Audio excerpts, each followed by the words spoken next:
afecta eso y tu habilidad de poderte desarrollar en una sociedad, tanto en lo físico como en lo espiritual. Amén. Entonces, estas dos cosas, o estas dos partes, son dos o tres, ¿cómo se dice? Puntos importantes, pero son capítulos. Es una de las porciones más cortas que existen en la Torá. Y eso es bien interesante. Además de ser cortas en el sentido de no ser varios capítulos como en otras, está súper nutrida. Está súper nutrida de tanta información que es imposible cubrirlo en un solo día. Entonces vamos a leer, dándole gracias al Señor por su palabra viva, su Torá. Gracias, Señor, porque nos entregaste tu Torá y nos permites escucharlo ahora y ser nutridos y edificados. Es la paracha número 27, y en esta habla de la purificación de la mujer después del parto de Saraya. Ella concibió o ella lleva semilla. Yahweh dijo a Moshe, dile a los hijos de Israel, si una mujer concibe y da a luz un niño, ella estará inmunda por 7 días con la misma inmundicia como en Nidá.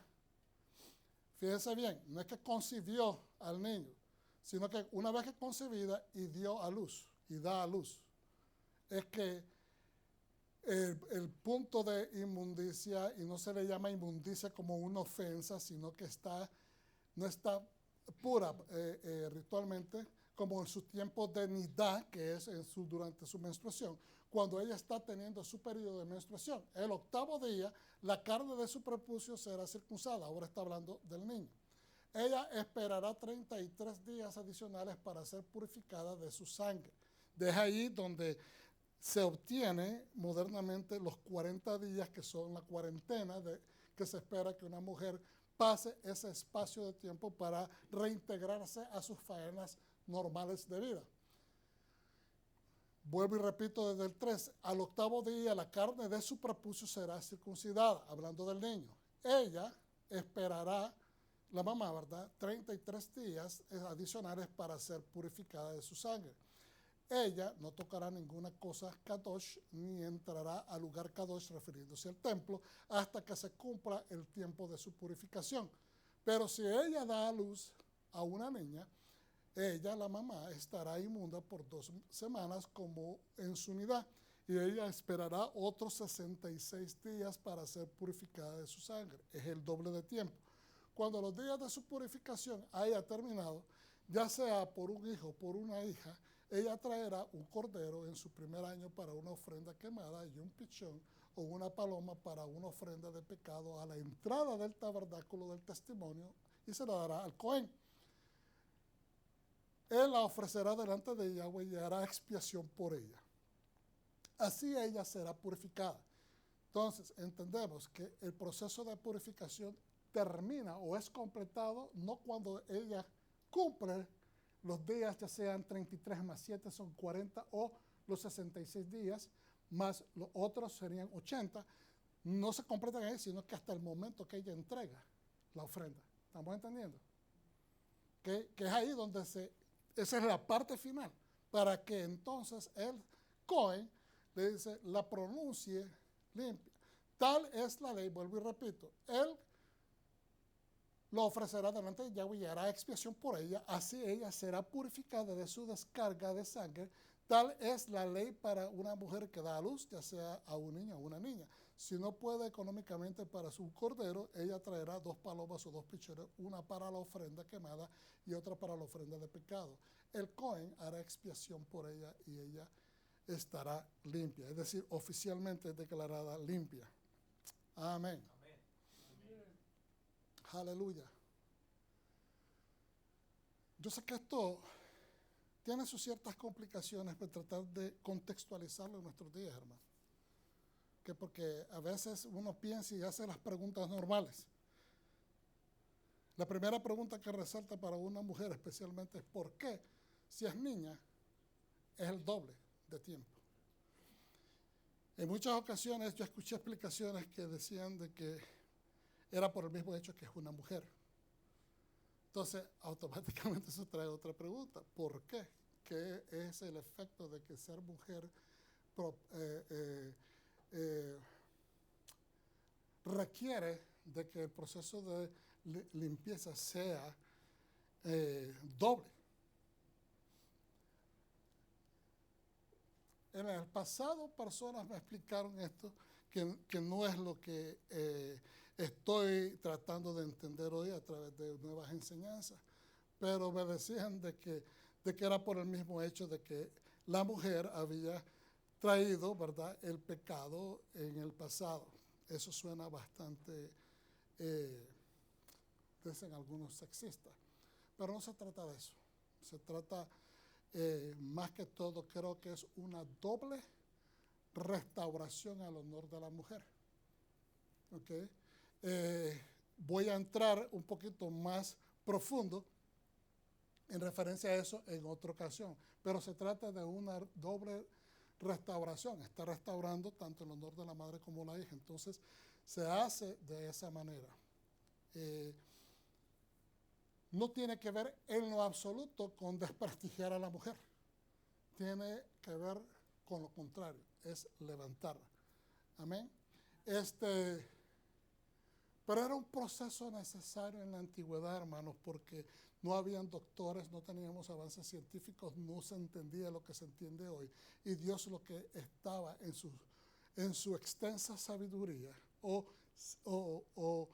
sabiduría sin límites, pues Él estableció los procedimientos de purificación de acuerdo al conocimiento del Dios creador de todo lo visible y lo invisible, sabiendo que se requería un poco más de tiempo hacer el proceso de limpieza cuando se trataba de una niña.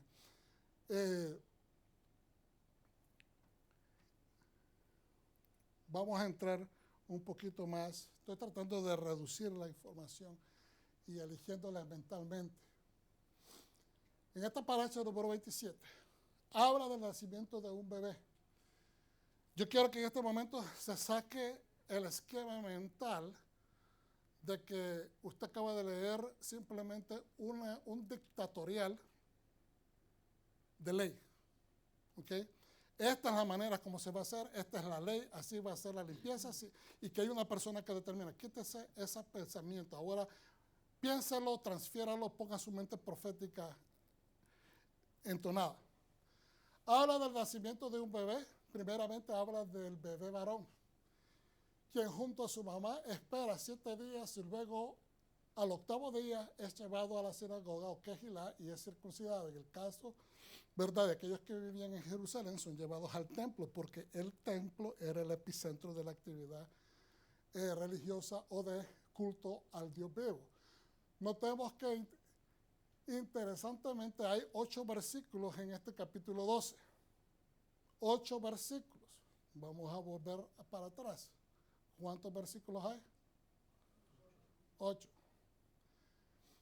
Infiere el concepto, en el capítulo 12, que infiere el concepto de las 12 tribus de Israel. En el tercer libro de la Torá, que es el libro del sacerdocio, el libro que prácticamente se dice Vayikra, que es Dios llama. ¿A que Dios nos llama? A que sigamos su Torá, a que obedezcamos los estatutos establecidos para que consigamos poder ser llamados una nación de sacerdocio. ¿Okay? Entonces, el libro de la Torá, en la Torá es el número 3. En la paracha 27, que en gematría vemos el 2 más 7, 9, el cual implica edificación, renovación, construcción, levantamiento, renovación.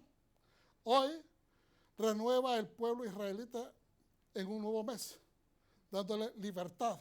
Es el novilunio de Nisan, mes de milagros y mes de liberación. Coincide hoy caer en este día que estamos observando o leyendo la parashá de Serría. Y usted dirá, ¿cómo edificando? Bueno, al darnos un nuevo comienzo, nos está renovando nuestra perspectiva de vida. El Señor, al renovarle el calendario, restaurarle la libertad, les está entregando al pueblo, no solamente la capacidad de poder elegir por ellos mismos si siguen a Dios o no, pero les está dando la capacidad de poderse tornar en una nación, la cual ellos no eran. Ellos eran un pueblo. Déjeme explicarle, usted puede ser pueblo, pero para poderse integrar a una nación o ser parte de una nación, tenemos que estar estructurados. tenemos que estar siguiendo un código, tenemos que estar siguiendo éticas, tenemos que estar siguiendo, es decir, poder ser autosuficientes. Y en esa manera, Dios le da la libertad a ellos de ser autosuficientes en el sentido de poder hacer, trabajar, hacer cosas, pero no en autosuficiente de que cree que lo puede hacer fuera de Dios, sino que tienen la libertad de poder hacer cosas como un pueblo libre. Dios está restaurando, renovando nuevamente de ser esclavos, les está renovando, restaurando la libertad que tenían antes. ¿De quién estará hablando entonces proféticamente estos versos? ¿Y quién es ese bebé a quien es traído al octavo día? Entonces ahora lo que estoy invitándolos a hacer usted que personifique lo que está leyendo con un lente profético. Hay una entidad o deidad que tiene 8 nombres y es muy conocido. Fíjense bien acá. Isaías 9, del 6 al 7. Porque un niño nos es nacido, un hijo nos es dado, cuya soberanía usted no mira que es llamado rey, pero dice, cuya soberanía le pertenece la autoridad de soberanía, es decir, es un melech, es un rey. ¿Okay? Ahí mismo tiene el nombre rey. Reposará sobre sus hombros y le será dado el nombre de Pele Yoetz, maravilla de consejero, el Kibor, el Elohim poderoso, Avi-Ad, Padre eterno, Sar Shalom, príncipe de paz. El verso 7, su gobierno será grandioso y su shalom no habrá fin. Estará sobre el trono y reinado de David. Él es el Mesías ben David, Mesías hijo de David. ¿Por qué se le dice que estará sobre el trono del reinado de David? Porque a Judá se le dijo de que tenía que ser de la línea de David, que tenía que ser el Mesías. Por eso es que, aunque usted no mira, la mayor parte del creyente siempre se concentra en el verso 6 de Isaías 9, siempre son nada más los que se enfocan en esos nombres de acá. Nunca le ponen atención al hecho de que aquí está en soberanía establecido el rey, y después habla el Mesías, hijo de David, para asegurarlo y sostenerlo mediante justicia y rectitud. Justicia y rectitud, eso le pertenece a un shofat, a un juez, desde ahora y para siempre. El celo de Yahweh, Sebaot, realizará esto. El Caná, el celoso, es Yahweh, Señor de los ejércitos. Ahí tiene usted los 8 nombres de que se refiere proféticamente esta escritura.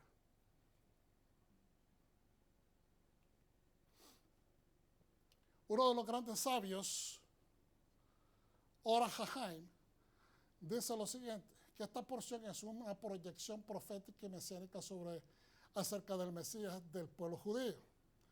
Él no elabora tanto, pero entonces podemos concluir que este es el bebé cuyo ejemplo en la Torah de Levítico 12, que le señala al pueblo cómo seguir los mandamientos de purificación y de entrada y permanencia en el pacto, no solo cumple el mérito de enseñar al pueblo, es decir, nos está enseñando cómo seguir lo que tenemos que hacer para estar dentro del pacto, que es ser circuncidado en el 8º día.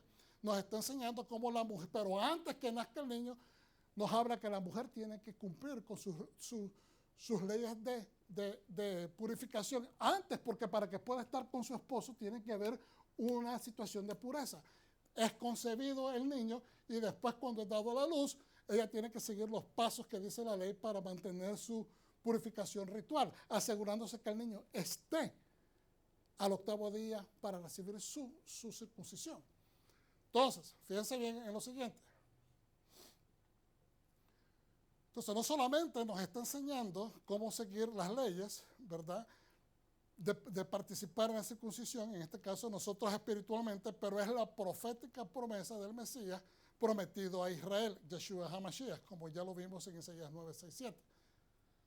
Su arla o prepucio, piel que cubre el miembro masculino, representa como una especie de cobertura o cubierta que no deja ver la completa manifestación de lo que realmente es. Es decir, cuando uno remueve la piel, el Brit Milá se acciona. la persona no puede ser parte del pacto de Dios, del pueblo de Dios, si no se remueve el prepucio. Estamos hablando del pueblo judío específicamente. Entonces, pero dice en Romanos capítulo 2 y el 3, como lo hemos visto muchas veces, que nosotros nos removemos el prepucio del corazón. Es decir, circuncidamos el corazón. Porque ¿de qué vale tener la marca física? No estoy desvalidando o invalidando, porque el Brit Milá es importante. ¿Estamos entendidos? Es importante. Y yo siempre lo he dicho, si una persona se siente llamado un varón, se siente llamado a hacer eso, que lo haga.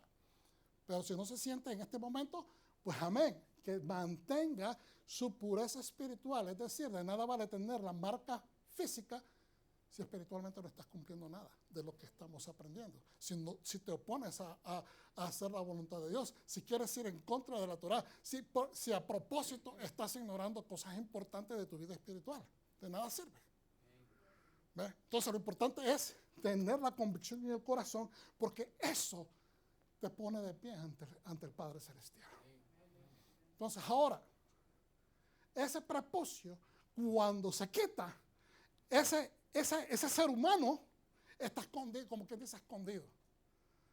Pero en el momento que en el templo, ¿verdad? Estoy poniendo de acuerdo a la enseñanza, se le quita el prepucio, automáticamente se revela su identidad. Y usted dirá, ¿cómo es eso?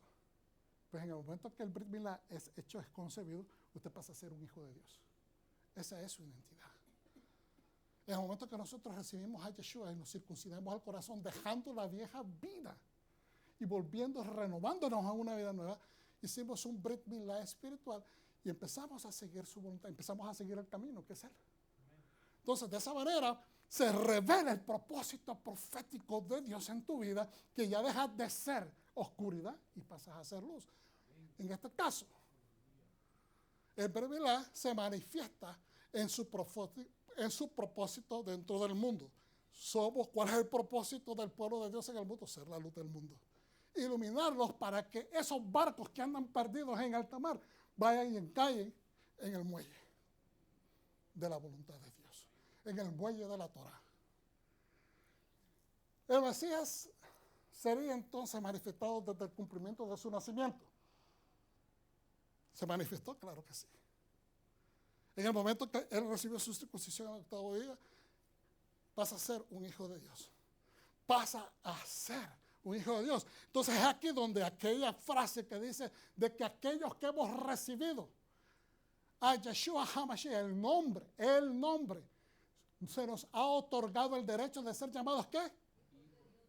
Es ahí, porque es ahí que pronunciamos el nombre y circuncidamos el corazón. Entonces, el Brit Milá se manifiesta tu propósito. Cuando tú circuncidaste tu corazón, se manifestó tu propósito en Dios. El Mesías sería entonces manifestado desde el cumplimiento de su nacimiento. Claro, entrada a este mundo y su circuncisión. Es decir, él entró a este mundo y fue, como decimos, en términos modernos, con bombos y platillos, con redobles, porque los ángeles lo anunciaron. Cantaron alabanzas en el cielo. Se le manifestó a su mamá, se le manifestó a su papá. Hubo confirmaciones a través de terceras personas, ¿verdad? Como Elisheba, Elizabeth y también su esposo, Zacarías. O sea, hubieron muchos eventos saliendo a su nacimiento. Entonces, fue anunciado. Pero después, cuando él es circuncidado, él es nombrado parte del pacto y después dice la entrada al pacto de la casa de Israel como un hijo legítimo de Dios. Tanto las leyes de circuncisión como las leyes de purificación ritual fueron cumplidas por Yeshua y su madre Miriam de acuerdo a la paracha de Zacarías. ¿Y por qué lo digo? Si vamos a Lucas 2:22, si alguien me ayuda, vamos a Lucas. Me subí sin mi Biblia, pero tengo la Biblia. Lucas 2:22. Creo que podemos ir inclusive un poquito antes. Gracias, mi hijo, Dios me lo bendiga. Dice, y cuando se cumplieron los días de la purificación de hechos Porque el niño también es parte del proceso de purificación. Por eso les decía que la madre tiene que asegurarse que su hijo esté listo para ser enviado a la sinagoga, ser enviado al templo, para que reciba su Brit Milá en el 8º día. ¿Y por qué en el 8º día? Porque eso revela quién es él. Sí, es una ley para todos, pero proféticamente hablando, está hablando del Hijo de Dios. Entonces, y cuando se cumplieron los días de la purificación de ellos, conforme a la ley de Moisés, que vemos en esta porción, en esta paracha de Siriá, le trajeron a Jerusalén para presentarle al Señor como está escrito en la ley del Señor.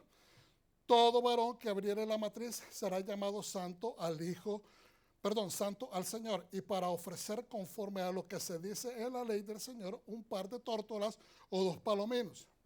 Y aquí había en Jerusalén un hombre llamado Simeón. Y este hombre, justo y piadoso, esperaba la consolación de Israel. Y el espíritu, el Ruach HaKodesh, estaba sobre él. Y le había sido revelado por el Ruach HaKodesh que no vería la muerte antes que viese al ungido del Señor.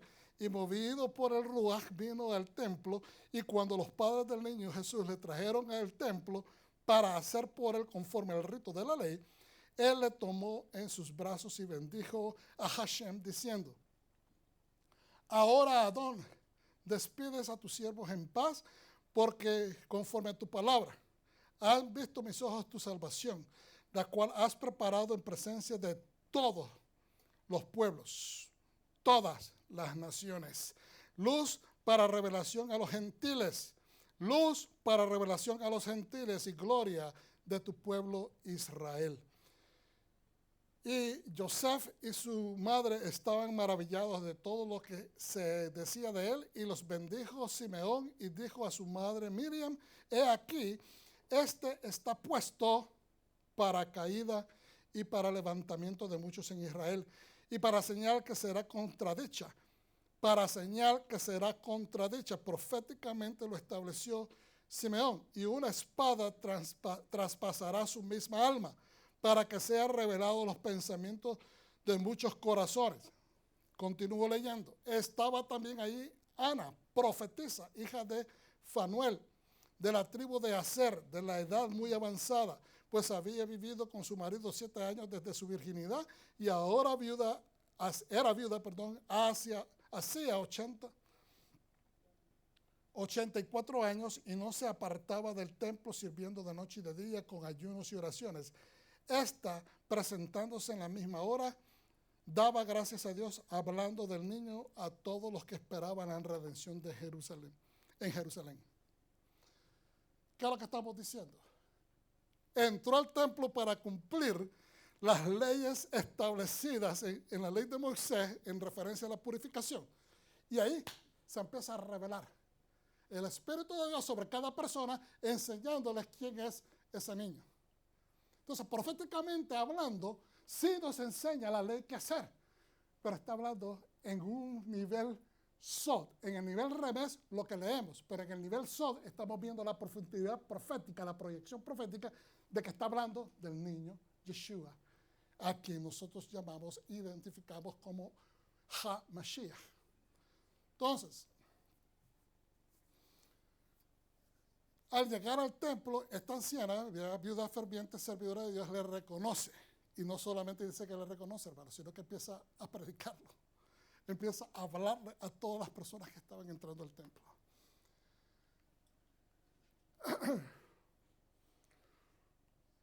Tradicionalmente traducido como lepra. Sin embargo, Saraat no es una enfermedad física, sino la manifestación corporal de un desorden espiritual. Vamos a entrar a esta parte. Y usted dirá, pastor, como que me movió el tapete. Estábamos hablando ahorita de una proyección, ahora vamos a entrar a otra. Perfecto. Les dije que habían 2 partes. Vamos a ir al capítulo 13 de Vayikra, de Levíticos. Santo es el Señor. Yo dije que iba a hablar cortito. Ok.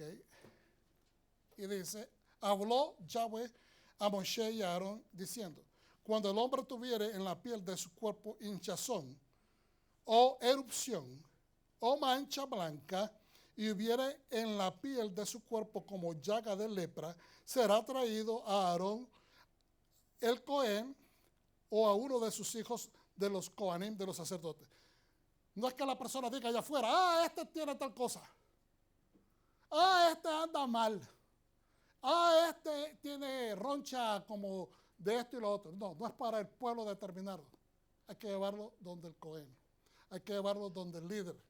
Hay que llevarlo. ¿Por qué? Porque la persona va a hacer el asesoramiento que va a indicar si esa persona está caminando mal o está caminando mal. Porque fíjense bien lo que es el zarat. Es una manifestación leprosa en la piel que es síntoma de algo que está sucediendo interno. La persona ha cometido ciertas faltas espirituales que lo están provocando que su cuerpo se empiece a brotar en estas cosas. Ok. Gloria a Dios. ¿Estamos entendiendo? Entonces, tradicionalmente traducido como lepra, sin embargo, el zarat no es una enfermedad física, sino la manifestación corporal de un desorden espiritual. Dice nuevamente en el 3, si el Cohen mira la llaga de la piel del cuerpo, si el pelo en la llaga se ha vuelto blanco y pareciera la llaga más profunda que la piel de la carne, llaga de lepra es. Es decir, esa tiene que tener una profundidad. Si la carne en el centro de la llaga está hundida, es zarat, es lepra.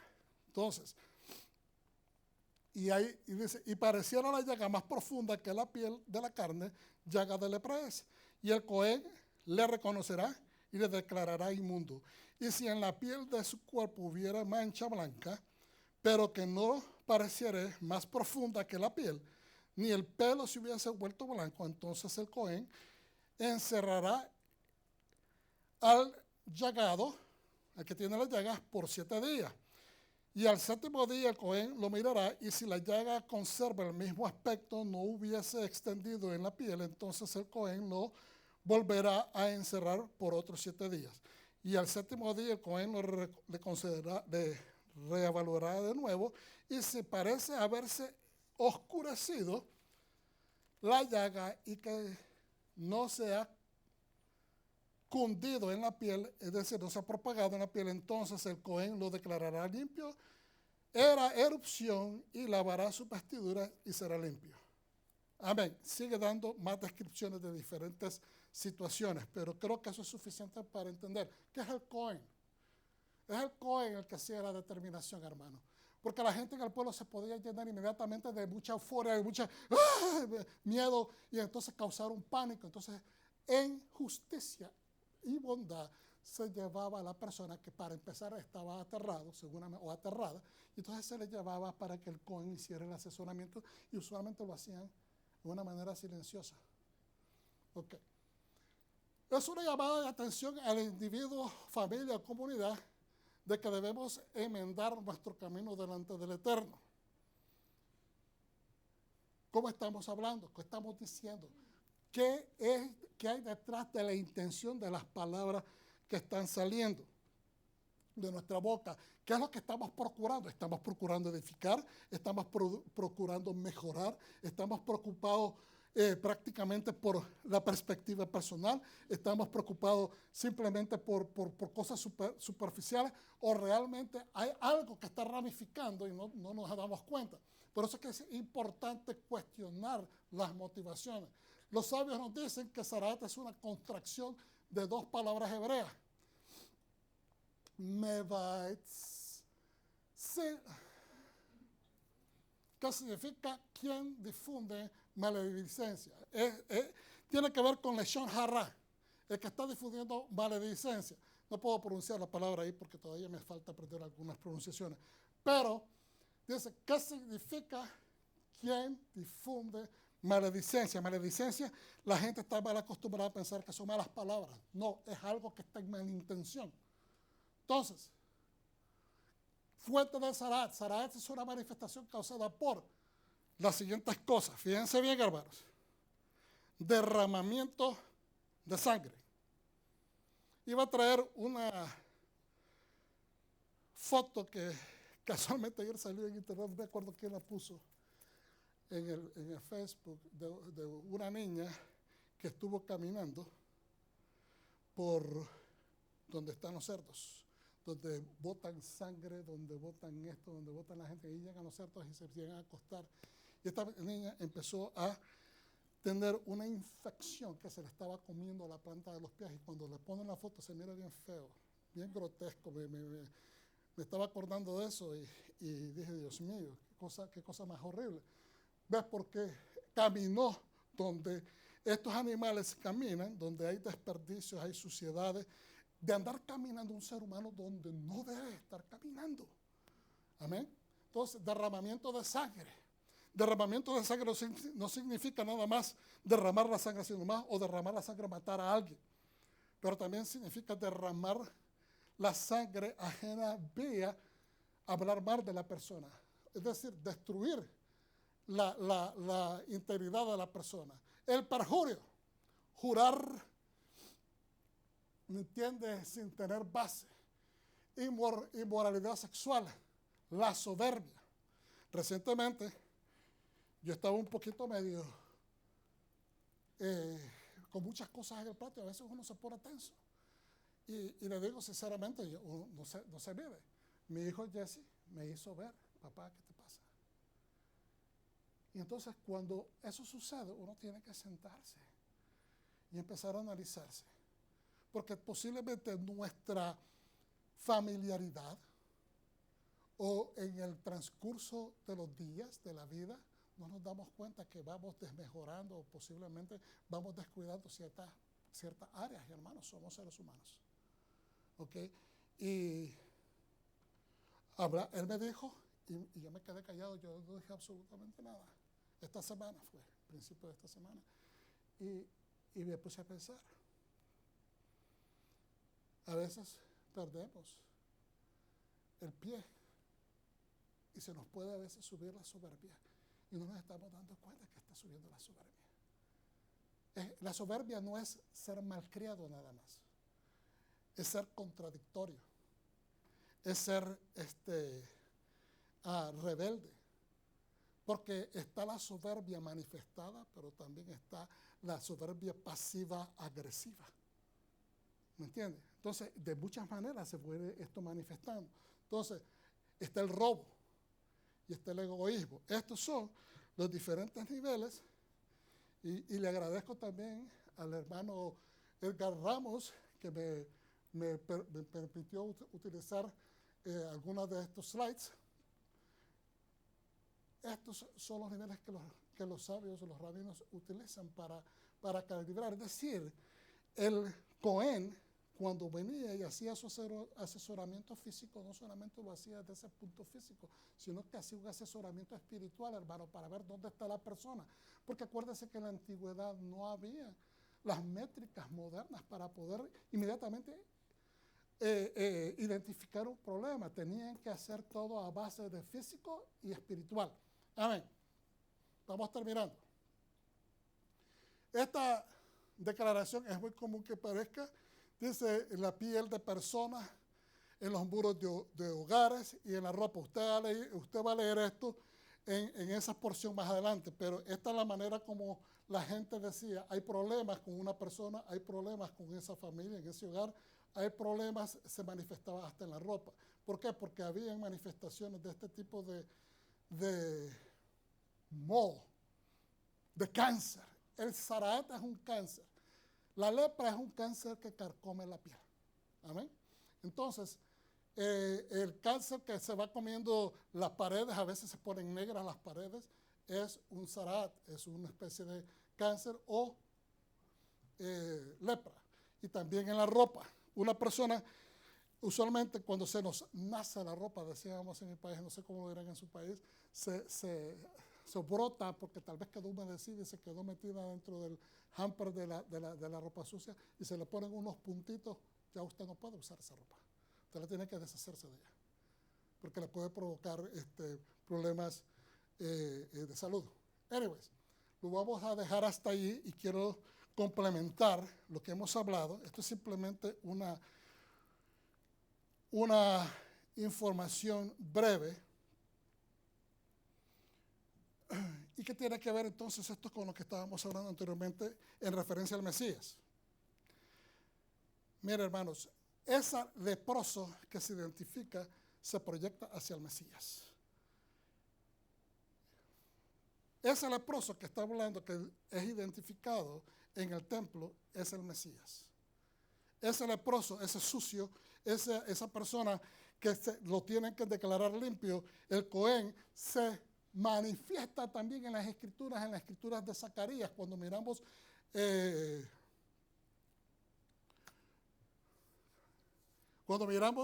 Josué, el Cohen Josué, que es llevado y está sucio y es restaurado, pues nuevamente lo miramos que está siendo maltratado, está siendo no reconocido, que está Joshua, ¿okay?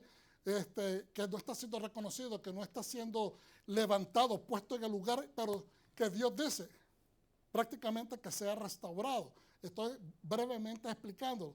Y usted dirá, ¿cómo es esto posible de que el leproso que es identificado proféticamente en el nivel Sod, en esta porción, sea o se refiera a Yeshua, nuestro Mesías? Bien fácil. Se lo voy a poner de una manera sencilla. Yeshua el leproso, Anahash, que significa el sucio. El Mesías parece ser sucio, la figura mesiánica siempre, las figuras mesiánicas siempre han tenido a través de la historia un estigma que les ponían sus generaciones. Mira, hermano, todos y cada uno de ellos. A Noah se le tildó de loco, que le estaba construyendo un barco y que estaba completamente desquiciado. A Abraham, que lo dejó todo para convertirse en Ibrí. El Talmud lo establece de que fue perseguido para ser muerto y que se refugió en una cueva. El tercero, Jacob, el tramposo. A Moshe, el asesino, enemigo del pueblo porque les provocó más trabajo cuando trató de liberarlos, y enemigo del faraón al mismo tiempo, porque él estaba tratando de liberar a su pueblo. Job, sus amigos le acusaban de tener pecado escondido, de no ser piadoso lo suficiente y de ser orgulloso. Por eso es que le estaban pasando todo lo que le estaba pasando. David, de no ser digno, porque fue nacido en pecado, él mismo lo establece.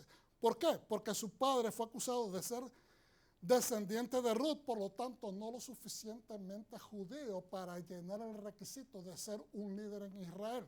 Entonces él, sintiéndose que no era lo suficiente, le dijo a su esposa, que era 100% judía, de que se retirara de él. Pero ella propició con una de sus empleadas de que la introdujera a la casa y tuvieron esa relación. Él nunca se dio cuenta y después ella salió embarazada. A ella la acusaron de haber cometido una falta, y es por eso que la palabra describe de que él dice, fui creado, fui dado a luz en pecado. Todos los profetas fueron perseguidos injustamente. Ejemplos, Elías y Jeremías. Yeshua HaMashiach, de ser nuestro Mesías, es llamado el sucio, el leproso, el traidor a su religión, e indigno y cortado.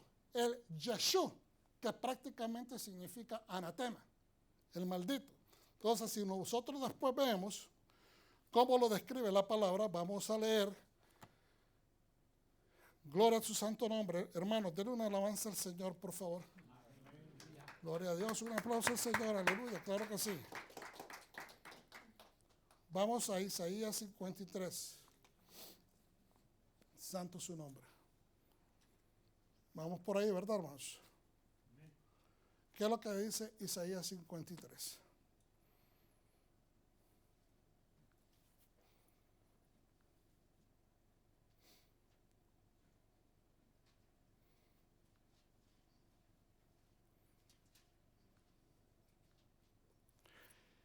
¿Quién ha creído en nuestro anuncio? ¿Y sobre quién se ha manifestado el brazo de Yahweh, el Zoroa de Yahweh? Subirá cual renuevo. Estamos hablando de renovarnos. Subirá cual renuevo delante de él, Y como raíz de tierra seca, se le llamó que él era una raíz, de la raíz de Jesse, algo despreciable, algo que no era suficiente de la raíz de Jesse, porque él es el hijo de David. ¿Okay? No hay parecer en él, ni hermosura, le veremos más sin atractivo para que le deseemos, despreciado y desechado entre los hombres, como algo inmundo, sucio, varón de dolores, experimentado en quebranto, y como que escondimos el rostro de él. Fue menospreciado y no lo estimamos. Ciertamente llevó él nuestras enfermedades y sufrió nuestros dolores, y nosotros los tuvimos por azotado, por herido de Dios. Es decir, Dios, por ser anatema, por ser malo, por ser insucio, por ser injusto, Dios lo está castigando y abatido. Mas el herido fue por nuestras rebeliones, pero ese más él fue herido significa, pero corrección, él verdaderamente fue herido por nuestras rebeliones, molidos por nuestros pecados. El castigo de nuestro shalom fue sobre él, y por sus llagas, leproso, fuimos nosotros curados. Todos nosotros nos descarriamos como ovejas, cada cual se apartó por su camino, mas Yahweh cargó en él el pecado de todos nosotros. Angustiado. La foto de Job, angustiado. Desesperado él y afligido, no abrió su boca, como cordero fue llevado al matadero, y como oveja delante de sus trasquiladores. Enmudeció y no abrió boca, por cárcel y por juicio fue quitado, y su generación, ¿quién la contará? He aquí nosotros. 2 billones de creyentes en Yeshua HaMashiach, porque fue cortado de la tierra de los vivientes, y por la rebelión de mi pueblo fue herido, y se dispuso con los impíos su sepultura, mas con los ricos fue su muerte. Aún nunca hizo maldad, ni hubo engaño en su boca. Con todo eso, Yahweh quiso quebrantarlo, sujetándole a los padecimientos. Cuando haya puesto su vida en expiación por el pecado, verá linaje, verá descendencia, vivirá por largos días, y la voluntad de Yahweh será en sus manos prosperada. Verá el fruto de la aflicción de su alma y quedará satisfecho por su conocimiento. Justificará a mi siervo justo a muchos. Él los va a justificar, los va a traer a la justicia a muchos, y llevará la iniquidad de ellos. Por tanto, yo le daré parte con los grandes, y con los fuertes repartirá despojo, por cuanto derramó su vida hasta la muerte y fue contado con los pecadores, habiendo él llevado el pecado de muchos y orado por los mismos transgresores. Aleluya, que tanta misericordia tiene nuestro Padre, aleluya. Bendito sea su nombre. Entonces, en la cera es semilla. También esa palabra será, es esperma. Por eso es que en Tesarea habla que ella concibió, que lleva la semilla. Ese nombre de esa paracha es profético. La semilla que fue puesta en el suelo para que haya germinación representa la destrucción del mismo templo. Le explicaba uno de los rabinos con el cual estudio, explicaba de que ese templo fue derribado, y ese derribamiento no es simplemente algo por destrucción, porque era castigo, era el mismo plan de Dios, de que al derribarse se enterrara en la tierra. Y usted dirá, ¿cómo es eso? ¿Las piedras van a dar vida? No. Porque al ellos ser tirados por todas las partes del mundo, se empieza a propagar la semilla de Dios alrededor del mundo, de los cuales nosotros ahora estamos recibiendo ese beneficio. Porque esa semilla empieza a despertar, ese ADN de Yeshua HaMashiach, del pueblo judío, empieza a despertar en esta conciencia que de repente usted un día despertó y dijo, me gustan las cosas judías, me gusta el talí, me gusta ello. Es el espíritu, el Ruach, devolviéndonos nuestra identidad, tratando de regresarnos a la Torah, a la original Torah. Aleluya, una gloria para Dios, amén. Santo sea su nombre.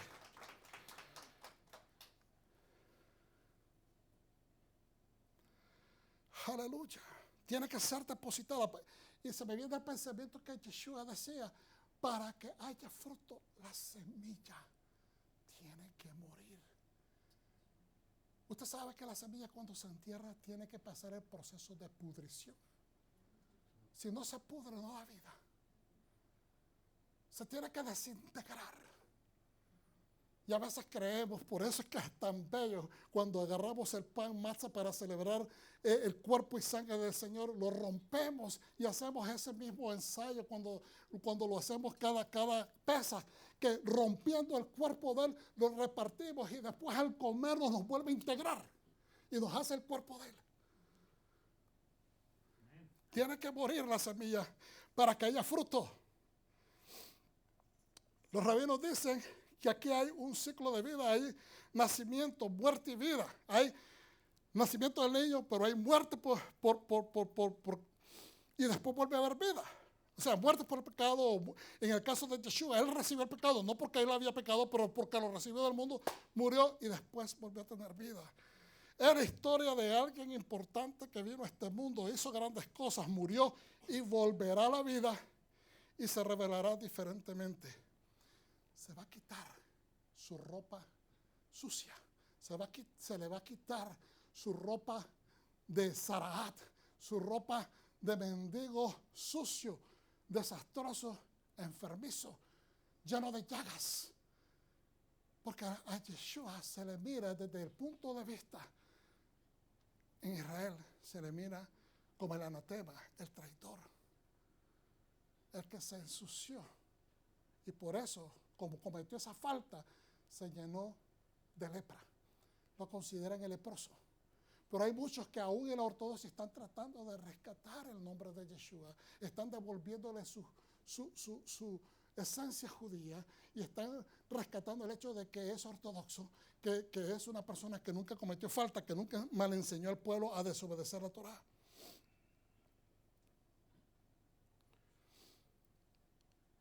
Él fue afligido, Él es el leproso, el olvidado, el ignorado.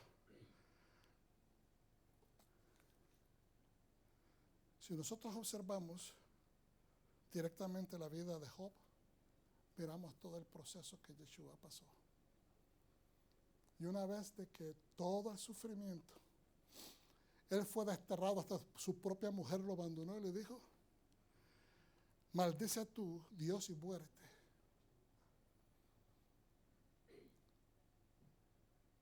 Maldice a tu Dios y muérete. Le decían a Yeshua: tú que decías que ibas a destruir el templo, ¿por qué no te ayudas a ti mismo? ¿No es Dios tu Padre? Entonces sálvate. Pero sin embargo, como dice Romanos 11, de que nosotros fuimos injertados. A veces no miramos estas películas en nuestra mente, pero a ver si podemos entender. Él está dando a luz en la cruz del Calvario, en el medio de su Betzorá, en medio de su, en medio de su impureza, de su lepra ante el pueblo. Está lleno de sangre, está sucio, lleno de llagas, maltratado. Ahí es donde sucede la injerción exactamente y la gente no lo ve. Romanos 11 dice que somos injertados, que Dios cortó una rama y fue y agarró otras ramas de un árbol que era silvestre, y vino y agarró esas y se las injertó. ¿Cómo es el proceso de injerción? En el árbol, el que cuida el árbol le hace una ción, una incisión, una grieta, y después agarra, le mete, le echa un poquito de aceite y lo venda para que ese proceso de conexión se procese más rápido. Y usted dirá: ok, eso ya lo sabemos, lo ha explicado algunas veces Pastor Amén. Pero el romano que está al lado representa a las naciones, y ciertamente las naciones, porque es el imperio romano que tenía a todas las naciones del mundo antiguo representadas en ese imperio. ¿Y qué es lo que hace él? Le mete una lanza que es hecha de madera con una punta metálica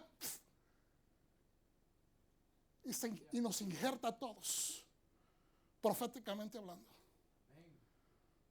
Y cuando sale, la saca, sale agua y sangre. Usted puede ver entonces cómo Dios hace todas las cosas, que en medio de esa lepra supuesta es cuando nos injerta. En medio de esa acusación, en medio de esa o sea, fue tergiversado todo el proceso de limpieza. Él ensuciándose nos estaba limpiando. Él ensuciándose en lepra nos estaba quitando la nuestra. Por eso es tan importante que nosotros no simplemente tomemos la palabra de Dios simplemente a simple. Ya no podemos tomar la palabra de Dios simplemente a nivel remés. Tenemos que profundizar. Yeshua regresa pronto. Y sabemos que viene como rey. No hay mucho tiempo, hermanos. No hay mucho tiempo. Vamos a seguir caminando, buscando el camino. Y vamos a concentrarnos en estas leyes de purificación espiritual. Las físicas son importantes, pero la espiritual es la más importante. Te damos gracias, oh Dios Padre, porque tu pueblo entiende y recibe esta palabra hoy. Espero de todo corazón haber sido lo suficientemente claro. Te damos gracias por todo lo que aprendemos, por los maestros, por los libros, por la inspiración del Ruach y por todos los hombres y mujeres alrededor del mundo, Padre Santo, que están haciendo un trabajo estupendo en nutrirse y después dispersar tu palabra, tu Torah. Que tu Ruach los siga bendiciendo y amplificando el camino. Señor, oramos en este día por todas las necesidades, específicamente enfermedades, necesidades económicas o necesidades de cualquier otro tipo, tal vez emocionales. Bendice tu pueblo, mi Dios. Te necesitamos hoy y siempre. Renuévanos en este mes para que toda maldición, problemas, enfermedades, limitaciones económicas o de cualquier otro tipo, Señor, sean echados fuera en el nombre de Yeshua y recibamos la bendición, que seamos recordados ante tu trono. Gracias por el novilunio. Y ahora nos ponemos de pie. Si no hay alguna necesidad que tener, la ofrenda. Okay.